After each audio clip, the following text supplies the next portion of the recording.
हम chapter start करते हैं। चैप्टर क्लास 7th है, ये याद रखिएगा, क्लास 7th है, चैप्टर नंबर 5। ओके, चैप्टर का नाम है औरतों ने बदली दुनिया। अभी तक हम ये पढ़ रहे थे कि औरतों के साथ क्या भेदभाव होता है, लेकिन अब हम क्या पढ़ेंगे कि औरतों ने किस तरह से दुनिया बदली। दुनिया बदलने का मतलब है औरत किस तरह से घर से बाहर निकल कर आई, फिर वो पढ़ लिख के कैसे वो औरतों के लिए ही काम करने लगे। ठीक है, तो वीडियो स्टार्ट करने से पहले जिन्होंने अभी तक चैनल को सब्सक्राइब नहीं किया वो चैनल को सब्सक्राइब कर दें। वीडियो पसंद आए तो वीडियो को लाइक जरूर करें। जो एक दो क्वेश्चन मैं पूछती हूँ वीडियो में, तो प्लीज कमेंट में मुझे उसका आंसर जरूर दें। ओके, क्योंकि अगर आप उसका आंसर देते रहेंगे तो आपका पिछला सारा रिवीजन होता चलेगा। चलिए वीडियो स्टार्ट करें हम। औरतों ने बदली दुनिया। ठीक है, तो देखिए हम यहां से देखते हैं। देखिए इसमें रोजी मैडम की कक्षा, मतलब कि एक मैडम है, उनकी क्लास के बच्चों के बारे में दिया गया कि अपनी कक्षा में अभ्यास, इस तरह का अभ्यास कराया कि वर्ग, मतलब कि जो जॉब होते हैं, बाहर निकल के जो नौकरियां होती हैं उसके बारे में है। पुरुष कितने होते हैं इसमें, महिलाएं कितनी होती है, ये एक मतलब कि कुछ बच्चों ने ये डायग्राम बनाया है कि पुरुष कितने होते हैं, महिलाएं की। जैसे कि शिक्षक में पुरुष को 5 बताया गया है बच्चों के द्वारा, महिलाओं को 25। मतलब कि ये बोला गया कि महिलाएं एक अच्छी शिक्षक हो सकती हैं। किसान क्योंकि किसान में हार्ड वर्क ज्यादा होता है ना, फिजिकल वर्क ज्यादा होता है, इसलिए उसने क्या बताया कि किसान सिर्फ पुरुष ही हो सकते हैं, महिलाएं नहीं हो सकती। यानी कि खेती महिलाएं नहीं कर सकती, जबकि आप यहाँ देख रहे हो कि महिलाएं कृषि करती हैं। फिर मिल मजदूर में देखिए 25 और महिलाएं 5। नर्स में पुरुषों का एक भी नहीं दिया गया है, महिलाएं 30। वैज्ञानिक पुरुष 5, पुरुष 25, महिलाएं 5। पायलट पुरुष 27, महिलाएं 3। इससे क्या पता चलता है कि घर के बाहर भी हमारे दिमाग में कुछ रूढ़िवादी धारणाएं बैठी हुई है कि घर के बाहर भी पुरुष और महिलाएं एक तरीके के काम समान नहीं कर सकते हैं। मतलब कोई जरूरी नहीं है कि जो काम जैसे घर में ये बोला जाता है ना कि महिलाओं को घर के काम संभालने चाहिए, पुरुष को बाहर के काम संभालने चाहिए, तो यही चीजें हमारे दिमाग में बाहर के लिए भी है कि घर के बाहर निकल के भी कुछ काम को सिर्फ पुरुष ही अच्छा कर सकते हैं और कुछ काम को सिर्फ महिलाएं ही अच्छा कर सकती हैं। जैसे शिक्षक के रूप में ये दिखाया गया इसमें कि शिक्षक एक महिला ही अच्छी शिक्षक बन सकती है और नर्स एक महिला ही बन सकती है, क्योंकि उसमें पैशंस होता है, उसमें दूसरों के प्रति लगाव होती है। देखिए ये क्या दिया गया है कि वो विनम्र होते हैं, सहनशील और विनम्र होते हैं, कि अच्छी नर्स महिला ही बन सकती है। तो ये एक रूढ़िवादी धारणा है, ये कोई सच्चाई नहीं है बल्कि रूढ़िवादी धारणा मैं बता चुकी हूँ। ये बहुत पहले से जो हमारे दिमाग में धारणाएं बस जाती है उसी को रूढ़िवादी धारणा कहते हैं। ओके, तो ये क्वेश्चन आता है और आया भी है, ये वाला बिल्कुल यही आया था कि महिलाएं अच्छी नर्स हो सकती है क्योंकि वो अधिक सहनशील और विनम्र होती है। ये किस तरह की धारणा है, तो ये किस तरह की धारणा है, ये रूढ़िवादी धारणा है। ओके, ये उसमें ऑप्शन में ये था कि ये असमानता है, पूर्वाग्रह है, या फिर लैंगिक विविधता है, या रूढ़िवादी धारणा है। तो ये रूढ़िवादी धारणा है कि महिलाएं अच्छी नर्स बन सकती है क्योंकि उसमें सहनशील और विनम्र होती है वो। ऐसा नहीं है, पुरुष भी अच्छे बन सकते हैं नर्स, तो सिर्फ महिलाएं ही अच्छी नहीं बन सकती है। टीचर के लिए आ जाए कि महिलाएं एक अच्छी टीचर बन सकती है क्योंकि उनमें ममता की भावना होती है, बच्चों के साथ उनका व्यवहार अच्छा हो सकता है। तो ये जरूरी नहीं है, पुरुष भी बहुत अच्छे शिक्षक होते हैं, पुरुष भी बहुत अच्छे टीचर होते हैं। ठीक है, तो ऐसी भावनाएं जो होती है कि सिर्फ महिलाएं ही अच्छा कर सकती है, या कुछ चीजें जैसे कि पायलट हो तो पुरुष ही अच्छे पायलट बन सकते हैं, तो ऐसी भावनाएं जो होती है उसे हम कहते हैं रूढ़िवादी भावना।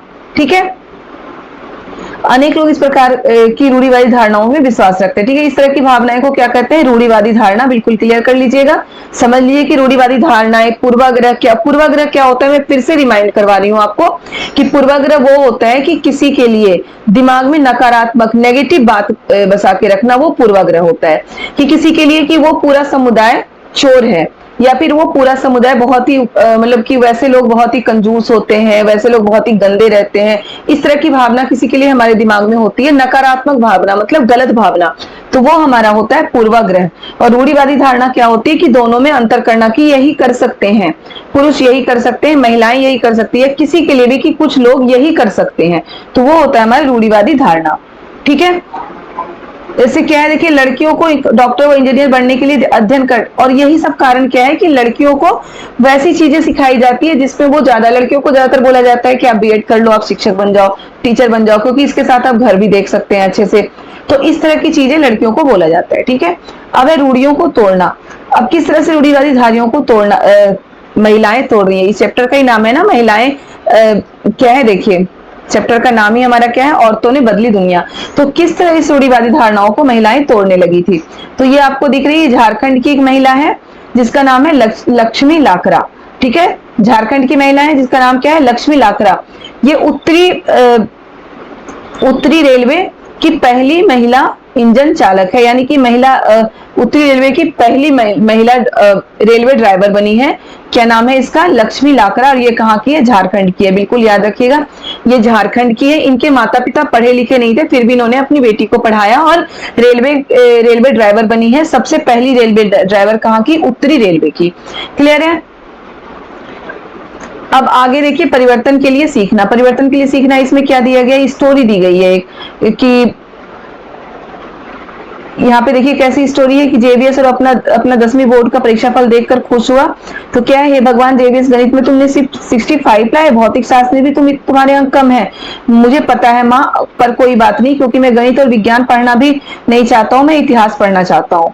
तुम इतिहास क्यों पढ़ना चाहते हो, अपने भविष्य के बारे में सोचो। तुम्हें एक अच्छी नौकरी प्राप्त करनी है, इसलिए इससे क्या मदद मिलेगी। मतलब लोगों में ये भी भावना है, सब्जेक्ट को लेकर भी भावना होती है कि अगर हम एसएसटी पढ़ेंगे, इतिहास पढ़ेंगे तो हमें कोई अच्छी नौकरी नहीं मिल सकती, और गणित और विज्ञान पढ़ के ही हमें अच्छी नौकरी मिलती है।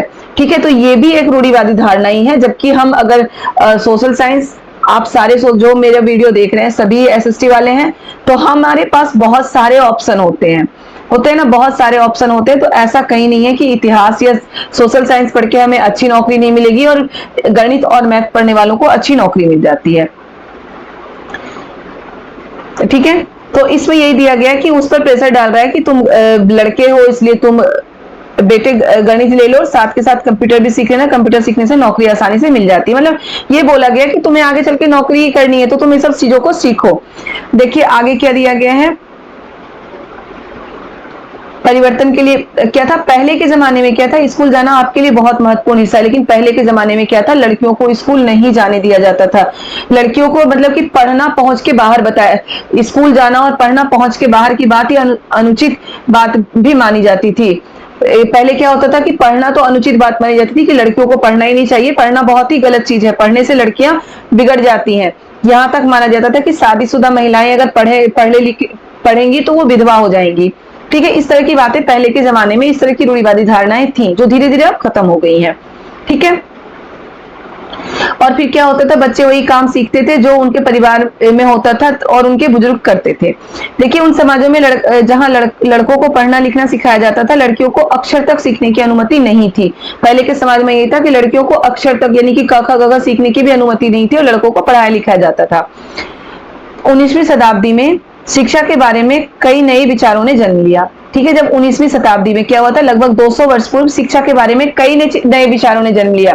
विद्यालय अधिक प्रचलन में आ गए और समाज आ गए, और वो समाज जिन्होंने स्वयं का भी पढ़ना लिखना नहीं सीखा था, अपने बच्चों को स्कूल भेजने लगे, अपने बच्चों को वो स्कूल भेजने लगे। इसके बावजूद भी क्या हुआ, बहुत सी स्त्रियां पुरुषों ने बालिकाओं के लिए स्कूल खोलने के प्रयत्न किए। बहुत सारी स्त्री और पुरुष क्या हुए, लड़कियों के लिए अलग से स्कूल खोलने के प्रयत्न किए कि अगर फैमिली में ऐसी बातें होती हैं कि लड़कियां लड़कों के साथ नहीं पढ़ेगी तो अलग स्कूल में पढ़ेगी, लड़कियों के लिए अलग गर्ल्स स्कूल होना चाहिए। तो इस तरह की बातें की गई थी कब, 19वीं शताब्दी में।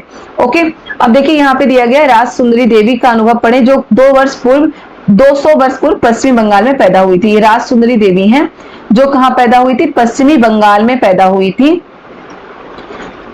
1800 से 1890 के बीच की बात है। उस समय लड़कियों के लिए पढ़ना बहुत ही बड़ा पाप, मान लो कि पाप माना जाता था। ठीक है, उन्होंने एक पुस्तक लिखा था अमर जीवन। ठीक है, क्या पुस्तक का नाम था, अमर जीवन। ये क्वेश्चन भी आ चुका है बेटा कि अमर जीवन लिखने वाली अमर जीवन पुस्तक जिन्होंने भी लिखा है वो लेखिका का नाम क्या है, तो राज सुंदरी देवी। बिल्कुल याद रखिएगा, अमर जीवन पुस्तक की लेखिका कौन है, राज सुंदरी देवी।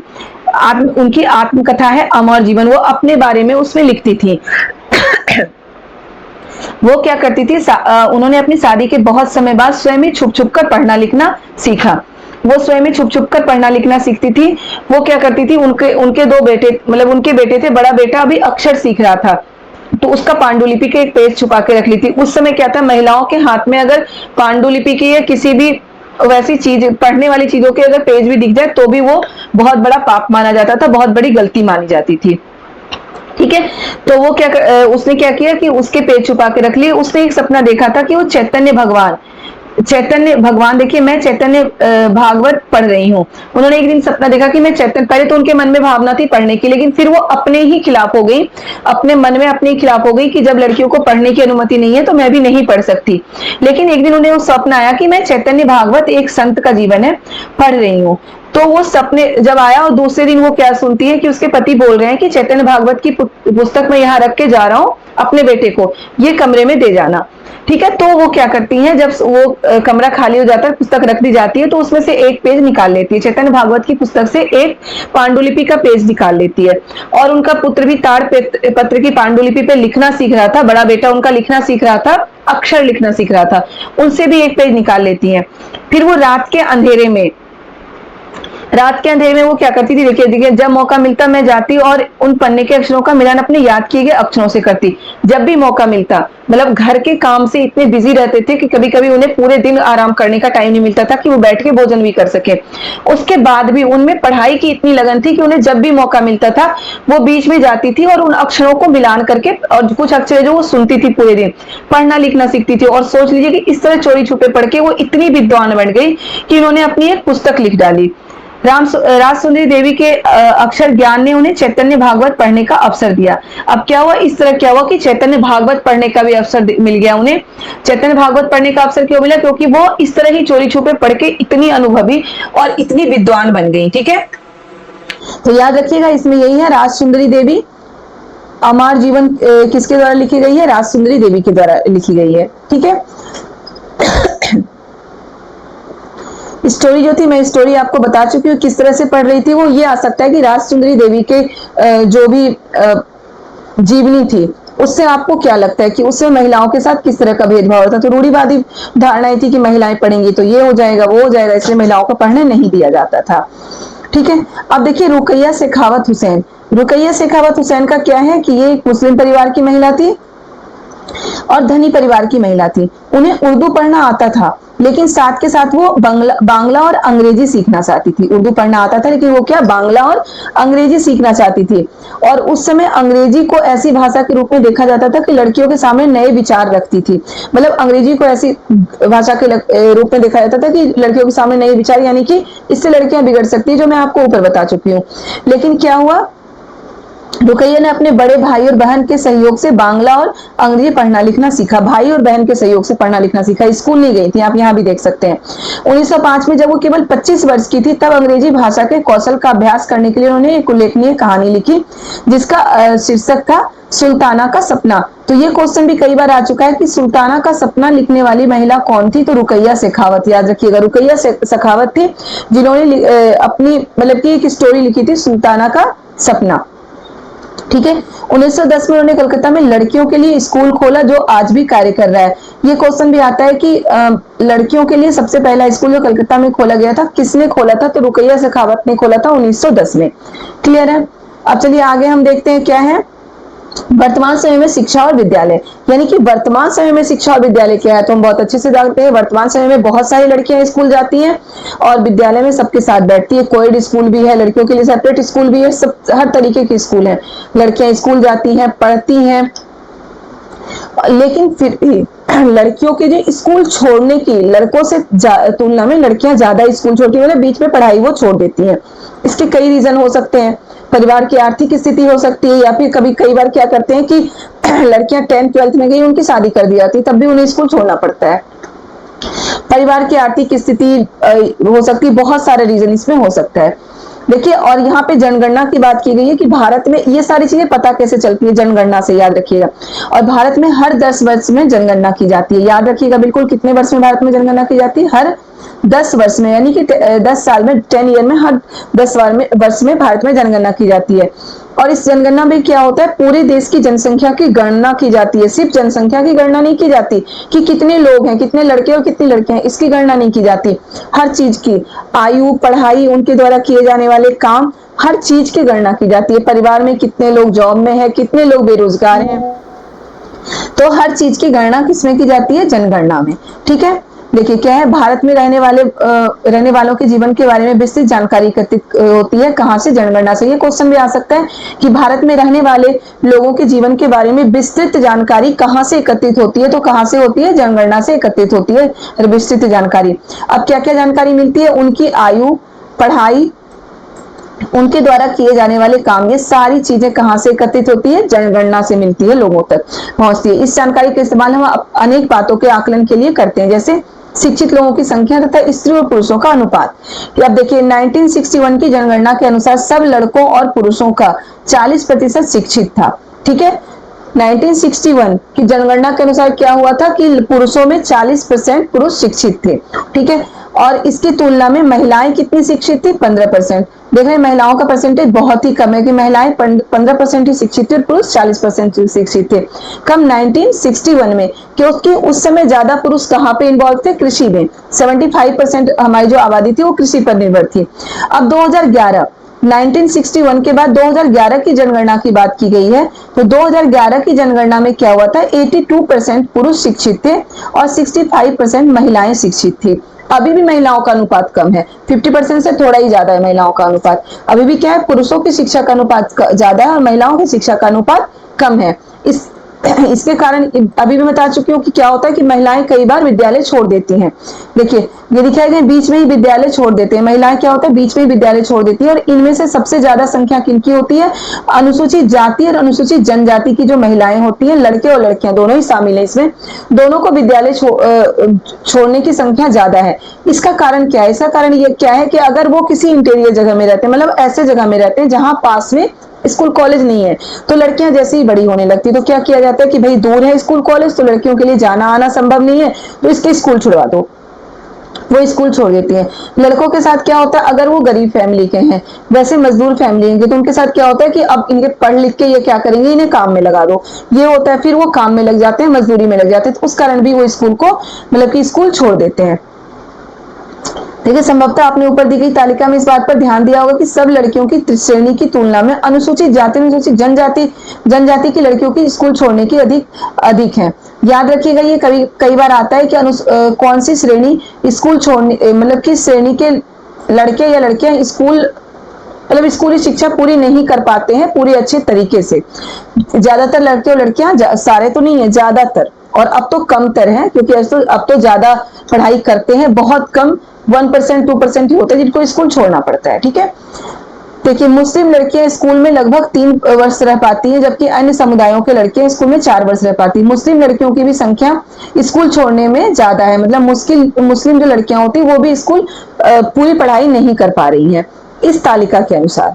ओके, दलित, आदिवासी और मुस्लिम वर्ग के बच्चों में स्कूल छोड़ देने के अनेक कारण है। देश के अनेक भागों में, विशेषकर ग्रामीण और गरीब क्षेत्रों में नियमित रूप से पढ़ाने के लिए ना उचित स्कूल है और ना ही शिक्षक। तो ये पॉइंट आप बिल्कुल याद रखिएगा कि दलित, आदिवासी और मुस्लिम वर्ग के बच्चे स्कूल क्यों छोड़ रहे हैं, स्कूल बीच में क्यों छोड़ देते हैं, क्यों? इसका क्या कारण है कि ग्रामीण, विशेषकर ग्रामीण और इंटीरियर क्षेत्रों में क्या होता है कि ना ही पढ़ाने के लिए उचित स्कूल है और ना ही उचित शिक्षक है। क्लियर है? चलिए हम आगे देखते हैं। आगे क्या है? महिला आंदोलन। अब महिला आंदोलन क्या है? ये तो सारे हम देख चुके हैं कि महिलाओं के साथ क्या भेदभाव होता है, ऊपर हम ये देख चुके हैं। अब महिला आंदोलन होता क्या है, किसे हम बोलते हैं महिला आंदोलन? देखिए महिला औरतों ने व्यक्तिगत स्तर पर और आपस में मिलकर इन परिवर्तनों के लिए संघर्ष किया। औरत क्या चाहती थी कि औरतों के साथ जो, देखिए अब महिलाओं और लड़कियों को पढ़ने का और स्कूल जाने का अधिकार है। ठीक है, बिल्कुल है। अन्य क्षेत्र भी जैसे कानूनी सुधार, हिंसा और स्वास्थ्य, जहां लड़कियों और महिलाओं की स्थिति बेहतर हुई है, ये परिवर्तन अपने आप नहीं आए हैं। ये सारे परिवर्तन अपने आप नहीं आए हैं कि पुरुषों को ये ज्ञान हो गया कि महिलाओं को पढ़ाया जाए या फिर महिलाओं के लिए ऐसे कानून बनाए जाए, बिल्कुल नहीं आए। अपने आप ये सुधार नहीं आए हैं समाज में। याद रखिएगा, अपने आप कोई सुधार नहीं होता कभी भी। हम पढ़ चुके हैं हिस्ट्री में कि धर्म में भी बहुत सारी कुरीतियां थी, जैसे सती प्रथा, बाल विवाह, इस तरह की कुरीतियां थी। तो कि यह सुधार अपने आप आ गया था कि सती प्रथा का अंत अपने आप लोगों ने कर लिया? लोगों के दिमाग में अपने आप ये बात आई कि सती प्रथा बहुत ही गलत प्रथा है, तो इसे खत्म कर दे, नहीं आया ना। उसके लिए क्या हुआ, आंदोलन हुआ, सामाजिक सुधारक थे वो उसके लिए आगे बढ़े, उन्होंने इसके खिलाफ कानून बनवाया। तो इस तरह की चीजें, और उसके बाद भी बहुत उनके मतलब कि अगेंस्ट लोग गए थे कि उन्होंने उनके धर्म में इंटरफेयर करके उनके धार्मिक भावनाओं को ठेस पहुंचाया है। ठीक है, तो इसी तरह है, महिलाओं को भी जो अधिकार मिले हैं वो अपने आप नहीं मिले हैं, कि बहुत ज्यादा संघर्ष के कारण मिले हैं। वो व्यक्तिगत स्तर पर और आपस में मिलकर इन परिवर्तनों के लिए संघर्ष करती हैं। महिलाएं क्या है, व्यक्तिगत स्तर पर और आपस में मिलकर इन संघर्षों के लिए इन परिवर्तन के लिए संघर्ष करती है, और इन्हीं संघर्षों को क्या बोला जाता है, महिला आंदोलन। याद रखिएगा, इन्हीं संघर्षों को, जो महिला आंदोलन क्या है, महिलाओं की स्थिति में सुधार के लिए जो संघर्ष किया जाता है, जो आंदोलन किया जाता है, उसी को क्या बोलते हैं, महिला आंदोलन। अब ये क्वेश्चन आता है कि महिला आंदोलन में क्या सिर्फ महिलाएं ही शामिल होती हैं? नहीं, बहुत सारे पुरुष ऐसे हैं जो महिला आंदोलन में शामिल होते हैं। सिर्फ महिलाओं के शामिल होने से कोई कानून नहीं बन पाता और आंदोलन सक्सेस नहीं होता। बहुत सारे पुरुष भी महिला आंदोलन में शामिल होकर उनका साथ देते हैं और आंदोलन को सक्सेस करते हैं और इस तरह के कानून बनवाते हैं। ठीक है, अब है अभियान। अभियान क्या होता है, देखिए, भेदभाव और हिंसा के विरोध में अभियान चलाना महिला आंदोलन का एक महत्वपूर्ण हिस्सा है। ओके, भेदभाव और हिंसा के विरोध में अभियान चलाना महिलाओं का एक महत्वपूर्ण हिस्सा होता है, महिला आंदोलन का एक महत्वपूर्ण हिस्सा होता है कि अभियान चलाना। भेदभाव और हिंसा, महिलाओं के साथ भेदभाव होता है, हिंसा होते है लड़कियों के साथ, तो इस तरह के महत्वपूर्ण आंदोलन का एक महत्वपूर्ण हिस्सा है। अभियानों के फलस्वरूप नए कानून भी बने हैं। जब लंबा अभियान चलता है तो कानून बनाया जाता है, नए कानून बने, और उसी अभियान के फलस्वरूप जो कानून बने थे 2006 में, वो क्या कानून था कि जिससे घर के अंदर शारीरिक और मानसिक हिंसा को भोग रही औरतों को कानूनी सुरक्षा दी जाए। याद रखिएगा, ये क्वेश्चन आ चुका है 2016 वाले 2015 के प्रीवियस ईयर के क्वेश्चन पेपर में। 2015 का जब सीटेट का पेपर हुआ था तो इसमें ये क्वेश्चन आया था कि अभियानों के फलस्वरूप 2006 में जो कानून बनाए गए थे वो कानून क्या था। तो अभियानों के, याद रखिए, 2006 में जो कानून बनाया गया था वो अभियानों के फलस्वरूप बनाया गया है। कोई सरकार अपने आप कानून नहीं बनाई थी, बहुत अभियान निकले थे, उसके खिलाफ आंदोलन हुआ था घरेलू हिंसा के खिलाफ, उसके बाद कानून बनाया गया था। और वो कानून क्या था 2006 का, जिससे घर के अंदर शारीरिक और मानसिक हिंसा भोग रही औरतों को कानूनी सुरक्षा दी गई थी। ठीक है, और उसके बाद उसके पहले 1997 में सर्वोच्च न्यायालय ने, देखिए इसी तरह महिला आंदोलन के अभियानों के कारण 1997 में सर्वोच्च न्यायालय ने कार्य के स्थान पर और शैक्षणिक स्थानों में महिलाओं के साथ होने वाले यौन प्रताड़ना से उन्हें सुरक्षा प्रदान करने के लिए दिशा निर्देश जारी किया।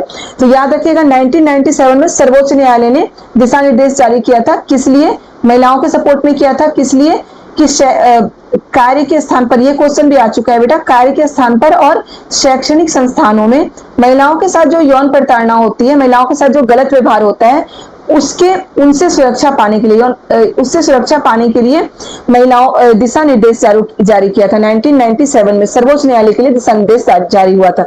तो ये क्वेश्चन आया था कि कहाँ पे महिलाओं के साथ, घर में होता है इस तरह के व्यवहार, उसके लिए क्वेश्चन इस तरीके से आया था। तो घर में नहीं, कार्यस्थल और शैक्षणिक संस्थानों में, ठीक है, इस तरह की कोई घटना महिलाओं के साथ होती है तो उसके लिए दिशा निर्देश जारी किया गया था। हम आगे है, 1980 के दशक में देश भर की महिला संगठनों ने दहेज हत्याओं के खिलाफ आवाज उठाई।